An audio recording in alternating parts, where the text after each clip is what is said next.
हम थार के मरुस्थल के बीच में खड़े हैं और यहाँ पर आपको जैसे कोसों दूर रेत नजर आता है, वैसे ही कोसों दूर यहाँ पानी भी होता है। और ये देखिए इसकी खासियत क्या है, ये पानी सूख गया इस जमीन में, लेकिन नमी इसकी नहीं जाएगी, इसमें फसल बो सकते हैं और ये बिना पानी का फसल हो जाएगी। देखिए कितना बड़ा एरिया खाली हो चुका है, अब कुछ ही दिनों में यहाँ फसल बोई जाएगी। ये मीठे पानी की झील है, ये देखो पशु अभी पानी पी के जा रहे हैं। तो पानी की तो जरूरत पड़ती थी पहले, तो यहाँ सब कुछ होता था, खेती भी होती थी रेगिस्तान के बीच में, फसलें भी उगाई जाती थी, चना जौ गेहूं सब कुछ होता था। तो विशाल पानी की झील आज मैं दिखा रहा हूँ। अमित जी मेरे साथ है। अमित जी एक चीज हमें आप समझाइए कि ये जो हमारी पुरानी पद्धति थी और इसके जो खड़ीर के माध्यम से खेती की जाती थी और हम अपने किसानों को इजराइल की पद्धति अपनाने के लिए कहते हैं, तो ये कितनी कारगर थी? जी, ये जो खड़ीन बनाकर पानी संचरण की है ना, ये परंपरागत विधि है और वर्तमान में भी ये बहुत कारगर है।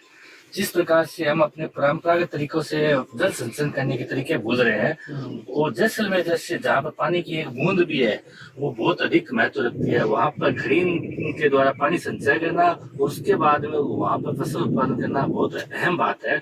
और निश्चित रूप से ये जैसलमेर और उस आसपास के क्षेत्र के लिए एक ऐसा कह सकता हूँ कि मतलब वरदान साबित होती है कृषि उत्पादन के लिए और जल के लिए। एक चीज मुझे पता है कि यहाँ पर जो फसलें होती हैं जैसे गेहूं होती है, तो इसमें कोई खाद वगैरह नहीं लगाते, तो ये लोग जो बेचते हैं कहते हैं ये ऑर्गेनिक है, इसका क्या मतलब है? देखिए, ऑर्गेनिक का मतलब यही होता है कि जिसमें आप केमिकल वाली खाद है जो पेस्टिसाइड्स है या फर्टिलाइजर है वो नहीं डालें।